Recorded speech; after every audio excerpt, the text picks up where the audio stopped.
Welcome back to dine with Ann. ഇത്തവണ ക്രിസ്മസിന് നമുക്കൊരു ബോയിൽഡ് റൈസൻസ് കേക്ക് ഉണ്ടാക്കിയാലോ? സാധാരണ നമ്മൾ ക്രിസ്മസിന് ഫ്രൂട്ട് കേക്ക് ഉണ്ടാക്കുമ്പോൾ ഡ്രൈ ഫ്രൂട്ട്സ് ഒക്കെ റമ്മിൽ അല്ലെങ്കിൽ വൈനിൽ അല്ലെങ്കിൽ ഫ്രൂട്ട് ജ്യൂസിലൊക്കെ സോക്ക് ചെയ്തിട്ടുണ്ടാക്കുക അല്ലേ? എന്നാൽ ഈ കേക്ക് ഉണ്ടാക്കാനായിട്ട് നമുക്കിങ്ങനെ സോക്കിങ്ങിൻ്റെ ഒന്നും ആവശ്യമില്ല. കുറച്ച് റൈസൻസ് ഒന്ന് തിളപ്പിച്ച് നമുക്ക് വളരെ പെട്ടെന്ന് ഉണ്ടാക്കിയെടുക്കാവുന്നതാണ്.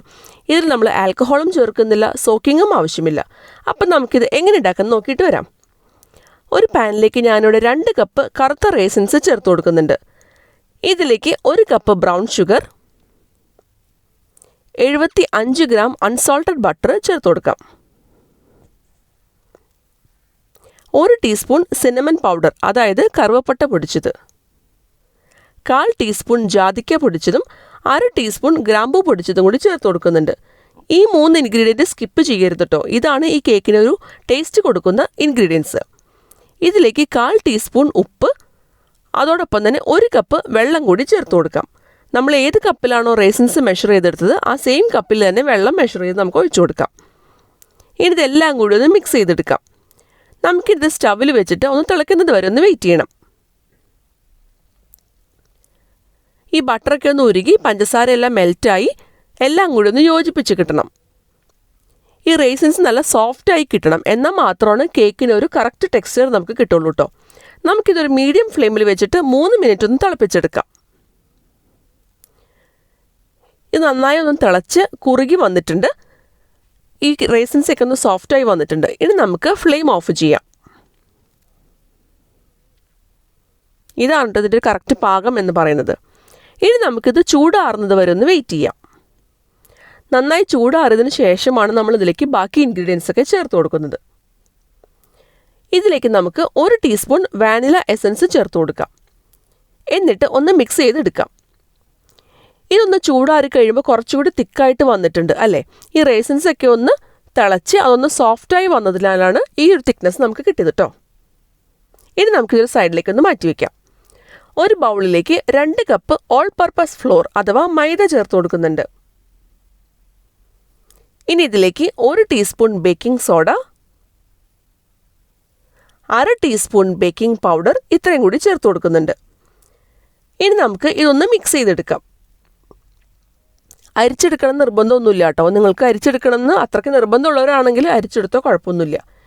ഇത് നന്നായിട്ടൊന്ന് മിക്സായി നമുക്ക് എടുക്കണം.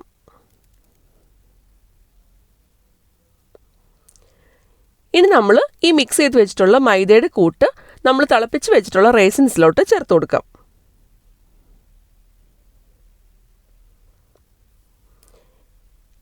ഈ കേക്ക് നമുക്ക് മിക്സ് ചെയ്യാനായിട്ട് ബീറ്ററിൻ്റെ ഒന്നും ആവശ്യമില്ല കേട്ടോ. ഒരു വിസ്ക് ഉപയോഗിച്ചിട്ട് നന്നായിട്ടൊന്ന് മിക്സ് ചെയ്തെടുക്കാം. ഈ മൈദയും റൈസിൻസും പഞ്ചസാരയും ബട്ടറും എല്ലാം കൂടി ഒന്ന് യോജിപ്പിച്ച് കിട്ടണം. നമ്മളിത് മിക്സ് ചെയ്യുമ്പോൾ കുറച്ച് തിക്കായിട്ട് തോന്നും, പക്ഷേ വെള്ളവും പാലും എക്സ്ട്രാ ഒന്നും ചേർത്ത് കൊടുക്കേണ്ട ആവശ്യമില്ല കേട്ടോ. നമ്മളിത് കഴിയുമ്പോൾ ഇതിലേക്ക് മുട്ട ചേർത്ത് കൊടുക്കുന്നുണ്ട്. അപ്പോൾ ആദ്യം നമുക്ക് ഈ മൈദ ചേർത്തതിന് ശേഷം നന്നായിട്ടൊന്ന് മിക്സ് ചെയ്തെടുക്കണം. സാധാരണ നമ്മൾ എന്ത് ഫ്രൂട്ട് കേക്ക് ഉണ്ടാക്കുമ്പോഴും കുറച്ച് തിക്കായിരിക്കും ബാറ്റർ. അതേപോലെ തന്നെയാണ് ഈ കേക്കിൻ്റെ ബാറ്ററും. ഒരുപാട് ലൂസായിരിക്കില്ല, അത്യാവശ്യം തിക്കായിട്ടുള്ള ഒരു ബാറ്റർ ആയിരിക്കും.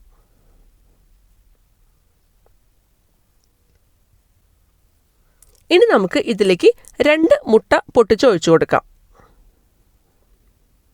നമ്മൾ ഓൾറെഡി ഇതിലേക്ക് വാനില എസൻസ് ചേർത്തിട്ടുണ്ട്. അപ്പോൾ ഈ സ്റ്റേജിൽ നമ്മൾ ചേർത്ത് കൊടുക്കേണ്ട ആവശ്യമില്ല കേട്ടോ. ഇനി വീണ്ടും ഒന്നുകൂടി ഒന്ന് മിക്സ് ചെയ്തെടുക്കാം. ഈ മുട്ട ചേർത്ത് ഒന്നുകൂടി മിക്സ് ചെയ്യുമ്പോഴേക്കും ആ കേക്കിൻ്റെ ബാറ്റർ കുറച്ചുകൂടി ഒന്ന് ലൂസാവും. അപ്പോൾ നമുക്ക് മിക്സ് ചെയ്യാനും കുറച്ച് എളുപ്പമുണ്ടാവും. നല്ലൊരു സ്മെല്ലൊക്കെയാണ് കേട്ടോ വരുന്നത്. നമ്മളിതിലേക്ക് ജാതിക്ക പൊടിച്ചതും അതേപോലെ ഗ്രാമ്പൂ പൊടിച്ചതും അതേപോലെ സിനമൺ പൗഡറൊക്കെ ചേർത്തിട്ടുണ്ട്. അതിൻ്റെയൊക്കെ ആ ഒരു ഫ്ലേവർ എന്ന് പറയുന്നത് നിങ്ങൾക്ക് പറഞ്ഞറിയിക്കാൻ പറ്റില്ല. നമ്മൾ ഉണ്ടാക്കി നോക്കുമ്പോൾ മാത്രമാണ് അതിൻ്റെ ആ ഒരു കറക്റ്റ് ടേസ്റ്റൊക്കെ നമുക്ക് മനസ്സിലാവുള്ളൂ.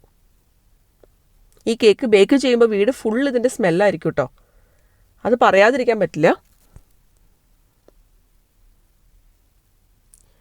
ഇത് നന്നായിട്ടൊന്ന് യോജിപ്പിച്ച് നമുക്ക് എടുക്കാം. മുട്ട നമ്മൾ ബീറ്ററൊന്നും വെച്ച് ബീറ്റ് ചെയ്യാത്തതുകൊണ്ട് ഈ വിസ്ക് ഉപയോഗിച്ചിട്ട് തന്നെയാണ് നമ്മൾ മിക്സ് ചെയ്തെടുത്തിട്ടുള്ളത്. ഇനി നമുക്കൊരു സ്പാറ്റിൽ ഉപയോഗിച്ചിട്ട് ഒന്നുകൂടി ഒന്ന് മിക്സ് ചെയ്തെടുക്കാം. ഇതേപോലെ തിക്കായിട്ടുള്ളൊരു ബാറ്ററാണ് നമുക്കിതിന് കിട്ടുക കേട്ടോ.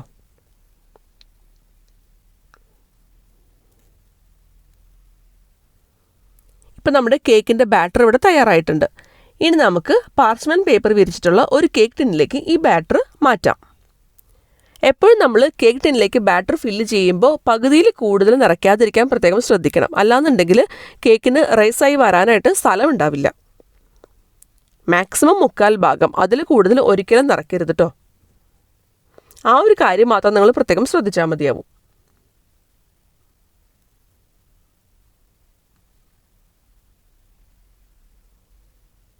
ഈ ബാറ്റർ ഫുള്ളായിട്ട് നമുക്ക് ഈ കേക്ക് ടിന്നിലേക്ക് ഒഴിച്ചു കൊടുക്കാം. ഇനി നമുക്ക് ഈ കേക്ക് ടിൻ 2-3 പ്രാവശ്യം ഒന്ന് ടാപ്പ് ചെയ്ത് കൊടുക്കാം. അതിലെന്തെങ്കിലും എയർ ബബിൾസ് ഒക്കെ ഫോം ചെയ്തിട്ടുണ്ടെങ്കിൽ അതൊന്ന് റിലീസായി കിട്ടാനാണ്. ഇനി നമുക്കിത് പ്രീഹീറ്റ് ചെയ്ത് വെച്ചിട്ടുള്ള അവനിൽ വെച്ചിട്ട് 180 ഡിഗ്രീസിൽ 60 മിനിറ്റ് ഒന്ന് ബേക്ക് ചെയ്തെടുക്കാം. 180 ഡിഗ്രിയിൽ 60 മിനിറ്റ്സ്. അതല്ലെങ്കിൽ ഒരു ടൂത്ത് പിക്ക് നമ്മളതിൽ കുത്തി നോക്കുമ്പോൾ അത് നീറ്റായി കിട്ടുന്നത് വരെ നമുക്കൊന്ന് ബേക്ക് ചെയ്തെടുക്കാം. ഇപ്പോൾ കേക്ക് നന്നായി ബേക്കായി വന്നിട്ടുണ്ട്. നമുക്കിതൊന്ന് ചൂടാറുന്നത് വരെ വെയിറ്റ് ചെയ്യാം. അതിനുശേഷം വേണം നമുക്കിത് മുറിച്ച് ഉപയോഗിക്കാനായിട്ട്. അപ്പം നല്ല ടേസ്റ്റി ആയിട്ടുള്ള, നല്ല സോഫ്റ്റ് ആയിട്ടുള്ള, മോയ്സ്റ്റ് ആയിട്ടുള്ള, നമ്മുടെ ഈസി ആയിട്ടുള്ള ബോയിൽഡ് റൈസിൻസ് കേക്ക് ഇവിടെ തയ്യാറായിട്ടുണ്ട്. അപ്പോൾ ഇതുവരെ ഇങ്ങനെ ബോയിൽ ചെയ്തിട്ട് കേക്ക് ഉണ്ടാക്കി നോക്കാത്തവർ ഒന്ന് ട്രൈ ചെയ്ത് നോക്കണം കേട്ടോ. എല്ലാവർക്കും ഇഷ്ടമാവും. നമ്മളിനി ആൽക്കഹോളൊന്നും ഉപയോഗിച്ച് കേക്ക് ഉണ്ടാക്കേണ്ട ആവശ്യമില്ല. ഈ ഒരു കേക്ക് സൂപ്പർ ഹിറ്റായിരിക്കും നിങ്ങളുടെ എല്ലാവരുടെയും വീട്ടിലും ഫ്രണ്ട്സിൻ്റെയും ഫാമിലിയുടെയൊക്കെ ഇടയിൽ. അപ്പോൾ എല്ലാവരും ട്രൈ ചെയ്ത് നോക്കണം. ഈ വീഡിയോ ഇഷ്ടമായെന്നുണ്ടെങ്കിൽ ലൈക്ക് ചെയ്യാനും കമൻറ്റ് ചെയ്യാനും ഷെയർ ചെയ്യാനും മറക്കരുത്. എൻ്റെ ചാനൽ ആദ്യമായിട്ട് കാണുന്നവരാണെങ്കിൽ ഒന്ന് സബ്സ്ക്രൈബ് ചെയ്തോളൂ കേട്ടോ. ഒപ്പം കാണുന്ന ബെൽ ബട്ടൺ പ്രസ് ചെയ്യാൻ മറക്കരുത്. എൻ്റെ ചാനലൊന്ന് ചെക്ക് ചെയ്ത് നോക്കിക്കഴിഞ്ഞാൽ ഒരുപാട് കേക്കിൻ്റെയും കുക്കീസിൻ്റെയും അതുപോലെ ക്രിസ്മസ് റെസിപ്പീസും ഒക്കെ അപ്ലോഡ് ചെയ്തിട്ടുണ്ട്. അപ്പോൾ എല്ലാവരും ചെക്ക് ചെയ്യാൻ മറക്കരുത്.